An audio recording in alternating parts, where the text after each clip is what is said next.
Do you guys? And then when I feel like the coast is clear, I'll open them up. And I can't talk. I once believed that I could not get volume, and here we are. This is blush, this is no blush. And let me tell you why I love it. This is the T. We want that airbrush flawless. What's up, guys? Welcome back to my channel. I know it has been quite some time since I did a sit down video. I can't remember the last time that I did a video sitting down and just chatting with you guys or doing anything tutorial style. It took me a while to set everything up because I've been doing a lot of vlogging lately. If you're new here, I do lifestyle videos, so that's beauty, fashion, home decor, lifestyle. But I wanted to share this routine with you guys because I have found some really great steps that have helped achieve this look. So I'm gonna share with you guys how I get this blowout that looks like I just walked out of a salon without the salon price. It is super simple. You don't need a blow dryer. I also share with you guys an in-depth makeup routine on how I achieve my everyday glam, which is long lasting, full coverage. It helps cover texture, it helps cover acne. So I just wanted to do like an overall update glam routine, what I do to get glam, and I hope you guys enjoy it. If you're new here, my name is Maria, and like I mentioned, I do a lot of lifestyle, beauty, fashion, and home decor. So if you're into that, go ahead and subscribe so you can stay tuned with all the other videos that I post. And without further ado, let's get into this transformation. Alrighty, guys, so I'm gonna start with my hair and how I have been styling my hair lately. So I'm gonna start with parting my hair. So I clip my hair up, and now I'm going to part it right in the middle. And this is what we're working with. So what you're gonna need is a curler. This is the curler that I use. It's the Vodana curler. I think this is the 1 1/4 or 1 1/2, one of those. And then you're gonna need some heat protectant. This is the heat protectant that I use. It's the Hot Toddy Heat Protective Mist. And then you're also gonna need some hairspray. I use the Living Proof hairspray. And of course, the stars of the show, some rollers. These are the rollers that I use.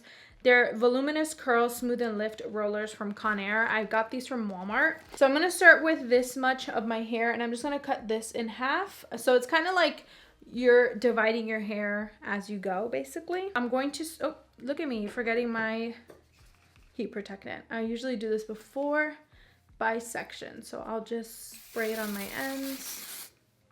And this heat protectant smells really good too. I usually like to start with the big rollers and then medium rollers and then end with the big rollers. I don't have enough rollers to use the big rollers all around, or else I might have done that, but there's not enough in this set. So that's kind of how I've been doing it. So you wanna make sure that the thickness of the hair is not thicker than the roller. So this is just about right.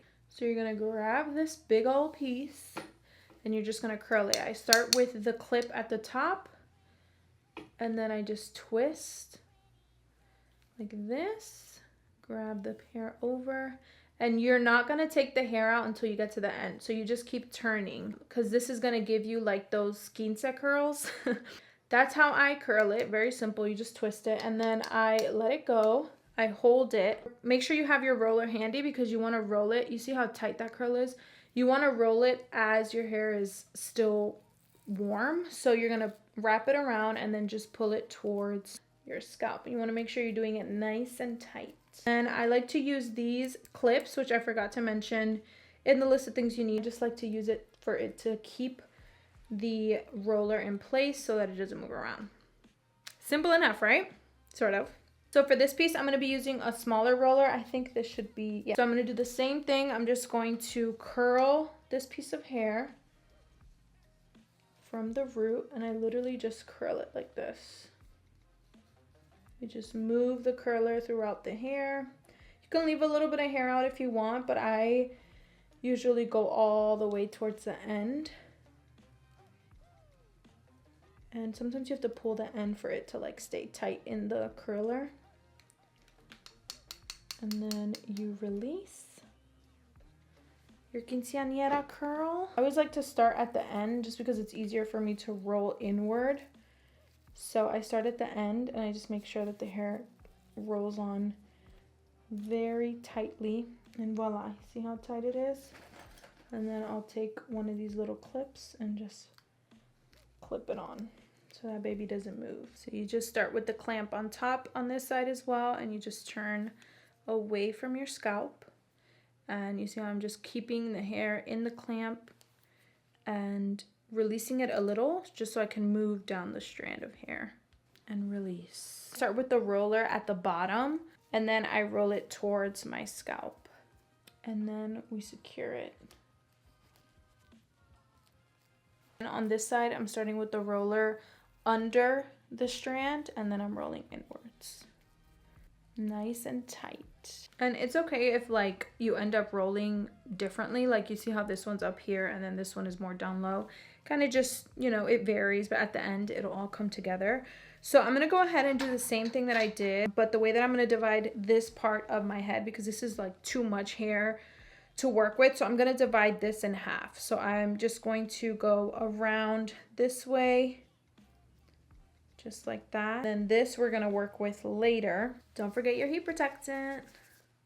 Protect those ends. I've been loving this hairstyle so much. I struggled so much with like my hair feeling super flat. When I started doing this technique, I was so excited because I was like, what? Like I can have voluminous hair?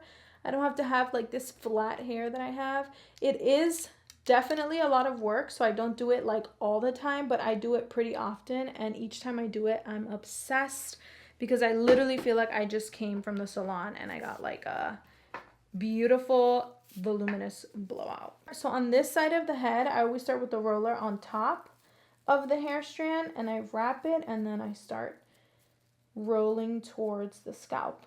And try your best to do it like as soon as you let go of the curl so that your hair is still nice and hot and it will hold place. I haven't really noticed like that placement matters in terms of where you put the rollers, as long as you're rolling all of your hair in the same direction on each side. I feel like that's kind of like the key for me. But in this case, like I feel like on this side I have so much more hair than I did on this side. So what I'm going to do here is I'm going to do just one of these big rollers right at the back of my head. This one's a little bit harder to curl because of the angle, but I basically curled it the same way, just curled it away from my head so I can get that voluminous curl. And then the way that I roll it into the roller is I lift it all the way up. I put the roller, you can't see it, but I put the roller behind the strand of hair, wrap it around, and then I'm just rolling towards my scalp again. Just like that. This is gonna give me one big voluminous curl right at the back of the head. The top of the hair is probably the easiest because you just divide it in fours. Well, that is if you want to split it right in the middle. So I divide it in half. So this is going to be one roller and then another big roller, and then I'm going to use a medium roller for my bang area. For the front parts of my hair, the way that I curl them is on this side, I start with the clamp on the top. So I will put it at the top and then I basically just roll towards my scalp. Basically the same thing that I've been doing. And then you release.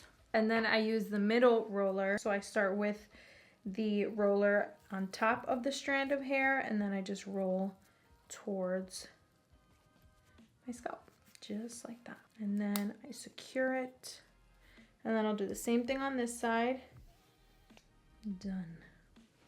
Okay, and then we're gonna put this one on top as well. Roll, and you're gonna roll towards your scalp. Just kind of get any flyaways and just put him into the roller. And we're done, guys. Woo! This is always a long journey, but so worth it. We're done. We're gonna chill like this for, you can chill like this for like 10 minutes and you'll get the results that you want. I don't think it really matters like how long you keep it in, or maybe it does, I don't know. But I usually keep it on as long as it takes me to do my makeup, and then it's pretty long lasting. This is the second to last step. I just basically spray my entire head with hairspray. Make sure you get all of your head. Whew! My goodness.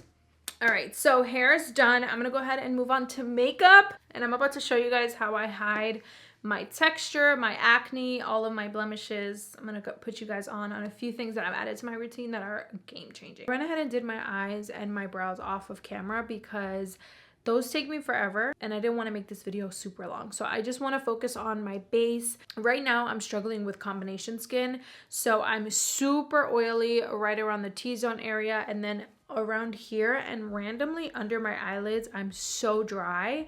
Like if I were to pull my hair back enough, you'll be able to see that I have like dry skin. So I want to share with you guys some steps in my routine that really help my makeup last and look flawless even with the trouble that's underneath. Like I have an active pimple right here. That one might be a little hard to cover, but let's get started. So I like to go in with my Laura Mercier Pure Canvas Hydrating Primer, and I like to put this all over my face, but also focusing it in the areas where I'm super dry, like on the outer part of my face, because that will help my makeup application go on nice and smoothly. I feel like when my skin is nice and hydrated right before applying makeup, it prevents my foundation from latching onto any dry spots. Then I go in with 3 pumps of One Size Secure the Blur primer, and I apply that right in the areas where I'm extremely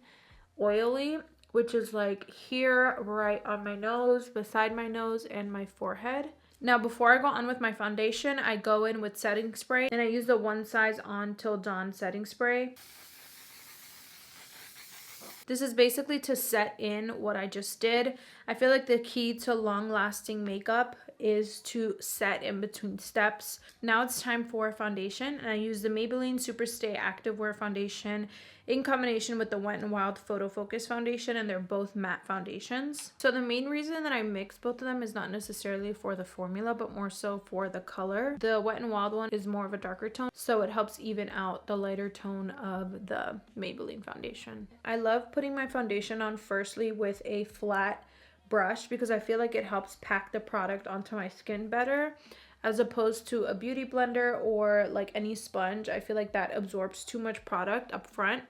So I like to apply this evenly onto my skin with a brush, and then I'll go in with the beauty blender once everything is nice and layered. And then I'll kind of go over the areas that I need more coverage, like my chin area for acne and texture. I forgot to mention the brush that I use to apply the foundation is the Morphe M6 brush. It's just a flat brush. And then I'll go in with a beauty blender, and I got this beauty blender from Amazon. I forgot the name of the company, but I'll go ahead and link it down below for you guys because it's one of my favorite beauty blenders. Now that the foundation is on and blended out, I'm going to go ahead and go in with all of my cream products like concealer, bronzer, blush, all that good stuff. So for concealer, I'm using the Maybelline Age Rewind Concealer and the One Size Turn Up the Base Butter Silk Concealer. I don't know if this is like a mental thing, but I like to let my concealer just chill for a bit. I feel like it warms up to my skin and then it blends out so much nicer. So I let that sit for a bit, and while that sits there, I go in with my cream bronzer. And I've been loving the e.l.f. Putty Bronzer. This is in the shade Honey Dip.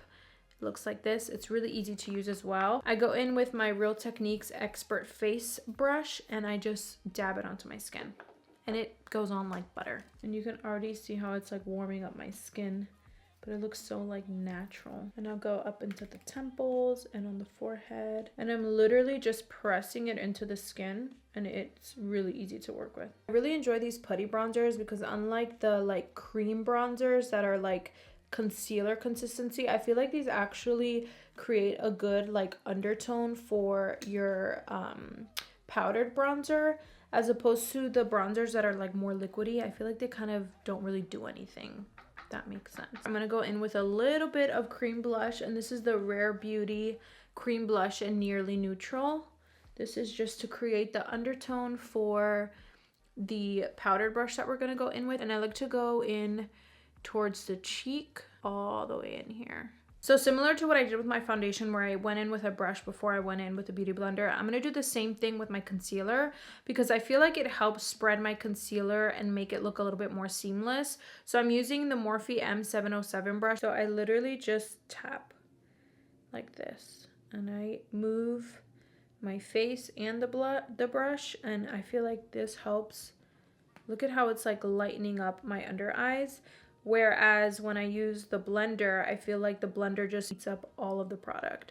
so it doesn't give me like that full coverage. So that's why I like doing this extra step. And I'm literally just like pressing it into my skin. Now, I will recommend that you wipe it off in between use. So I just finished blending this side, so I'm going to grab a paper towel and I'm going to wipe off whatever I just got onto the brush, because then I feel like when I go onto this side, if I use the same side, or you could just flip sides, but if I use the same side as I used it on this side, I feel like it creates like cakiness because it's adding additional product. So I kind of just flip the brush or just clean it off. Just make sure you do one or the other. Just wanted to give you a disclaimer because I've done that before and it's a pain to work with. I promise you guys, this extra step makes a difference. We want that airbrush flawless look. So now I'll go in with my blender and kind of just smooth everything out. So now that the products are all in, I'm going to go ahead and lock it in with powder, but I'm going to start with just my under eyes first, and I'm using the One Size Ultimate Setting Powder. This powder is amazing. Everything from One Size I love, and let me tell you why I love it. This is the tea for why I trust that brand so much. Before I go in with the tea, I want to share this little puff that I use, and I just got this from Ulta. I know they sell some that are in a triangular shape, so it makes it really easy to get in there, but I just use the round ones and just bend it so it gives me like a little bit more of a precise application. Looking up while I set, and I'm literally just pressing it like so. The reason why I love One Size is because it was created by Patrick Starr, and he knows troubled skin firsthand. Like, I'm not even trying to throw shade. Like, it's what made me follow him is like, you have troubled skin, your skin looks like mine, like how do you get these flawless makeup looks? So that's why I feel like I trust that brand so much, because they know what they're doing. They know that the products that they're putting out there really does work, as opposed to some of these other big brands who the owners are people with flawless skin, have never had a pimple in their life, and they don't know like full coverage. They don't know what it looks like to apply certain powders on textured skin. So just my little 2 cents. That's why I gravitate so much towards his products, because I'm like, he knows what he's talking about. He is producing these products that actually work on real life skin, you know, not this like flawless, perfect skin. So that's why I love his products so much, and I'm using them. I don't leave the baking on there too much because I feel like it dries out my under eyes. I just need it to set. So I kind of just press the remaining amount into my skin. I do like a pressing and swiping motion at the same time. And now before I go in with the rest of my powders, like my bronzers and my blush, I take some of the loose powder and I use the same little brush that I used to wipe it away, and I just use it to set the remaining parts of my face. Before I go in with powder, I want to make sure that I'm applying it on top of powder as opposed to on top of creams, because then we're going to have a blotchy, very messy look. This next step has really helped my under eyes last a while. I used to struggle with like my foundation and everything will last, but under my eyes I'll start creasing and it'll start looking like super cakey. So what I do is I go in with the pressed powder, and this is the Charlotte Tilbury foundation in the shade medium, but I'll take it on this Morphe M536 brush that looks like this. It's like perfect for my under eyes, and I literally just press it right under my eyes where I have like my creases, because it's okay that I have creases under there, but I just don't want my foundation to stick into the creases and like make it look even more creasy, you know? So now that we are all powdered up, I'm gonna go ahead and set all of this before I go in with more powder, and I'm using the same On Until Dawn setting spray, and I'm just gonna do really light, because this stuff is serious. This is like hairspray for your face. For my bronzer, I'm using my NARS Blush and Bronzer Duo. I'm such a creature of habit. Bronzer is one of the things that I like rarely change. I've been using this same bronzer for a while now. Like, I obviously repurchased, but I rarely switch bronzers because I don't know. I just feel like once you find a good one, I don't know. I'm such a creature of habit. I just like don't want to try anything new. So I'm just going to do a light application, nothing crazy, and I'm using this Morphe M530 brush. It has this beautiful fluff that makes bronzer application really easy. So I've really been loving blush lately. I love the way that it just like ties my makeup together. Before with blush, I used to just put it up here, but now I'm dragging it more towards the inner part of my cheeks, like right next to my nose, and I feel like it really makes like the makeup come together and look so much more seamless. Like, this is blush, this is no blush. I feel like with the blush not brought into the cheeks, it looks so much more harsh. So I'll start up here, but I will drag it in towards this part of my face. See how it just like made my makeup look like we're done. Like, yep, something was missing. I don't know what it was, but now that you put it on, it was that. I just like to blend it in. All right, I'm gonna finish up my eyes really quick. I'm just gonna do a little bit of smokiness under here and my mascara, and then we're gonna do the lips and the final reveal. This has been my go-to lip combo lately, and I love it.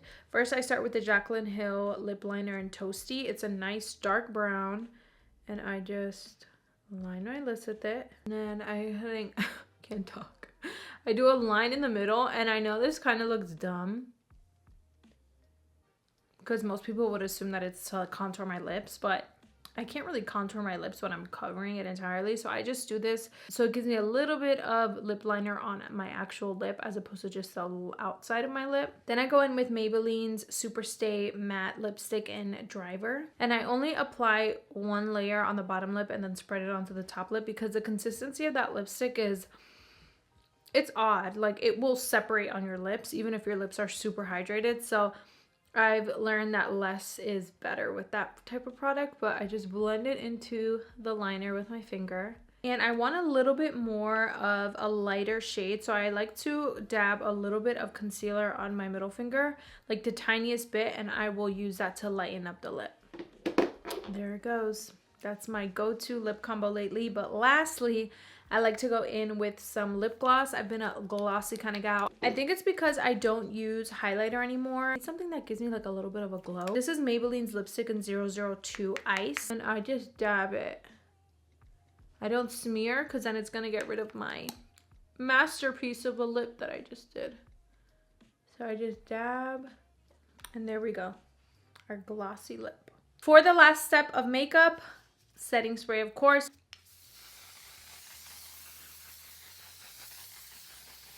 Don't be like me. Don't open your eyes as soon as you use the spray because it will feel like you just hairsprayed your eyes. So I keep my eyes closed for a little bit, and then when I feel like the coast is clear, I'll open them up. Yeah, we're good. All right, let's go ahead and take our hair out. The funnest part, this is like the grand reveal. Every time I get to the step in my getting ready, like routine, I'm like, we did it. We made it. Okay, so I'm gonna start with, I just kind of start with the bottom up.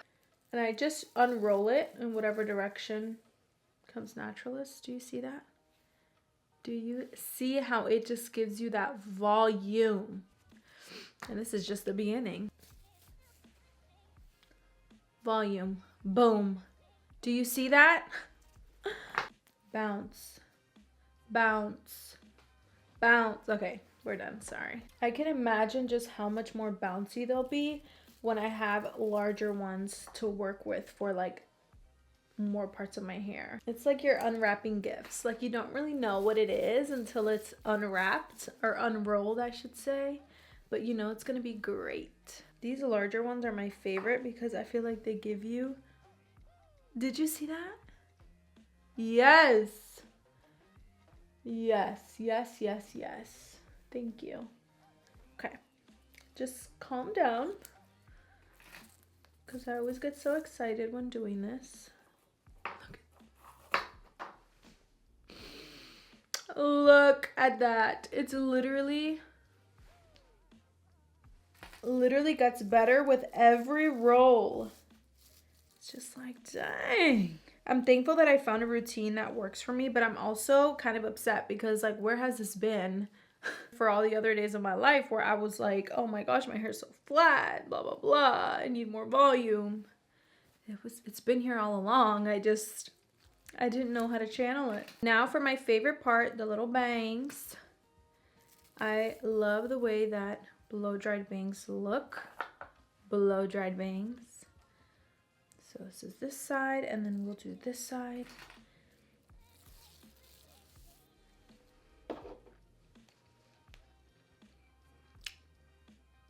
I know it looks crazy, but all I have to do is comb them out and kind of give it a little zhuzh from the root. And it'll work out. Do you, guys, I'm telling you, I once believed that I could not get volume, and here we are. Here we are. Just kind of have to play around with the hair and like just make sure it's all combed through together, because with all the sectioning it can get like very stiff. But once you comb it all out, look at that. This is like the bombshell. Like, why am I wearing a sweatshirt right now? I need to be wearing something glamorous. Guys, this is it right here. My current glam routine. So that is basically my entire hair routine, makeup routine, the glam that I've been loving lately. I know that it is quite extensive, but if you ever find yourself needing a nice looking blowout but without the cost of a salon blowout, definitely check out this routine because it's been a game changer for my hair, and quite frankly, I'm obsessed. Let me know if you guys try it out and how you like it. Thank you guys so much for watching, and I will see you guys in the next one. Bye.